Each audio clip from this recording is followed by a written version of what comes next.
Spoštovano občestvo, religiozne simbole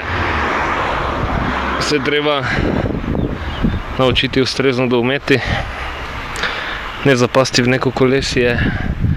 blazne odvisnosti in misli, da bo Bog vse rešil. Če se že nagovarja ora et labora, torej moli in delaj, naj ne ostaja tako pogosto zgolj pri molitvah, ostalo bojo pa naredili, storili drugi, ampak se da tudi iz teh simbolov, ki niso povsem realni, torej hoja po vodi, fizikalno nemogoče, stajanje iz groba in tako naprej, potegniti smiselne afirmacije.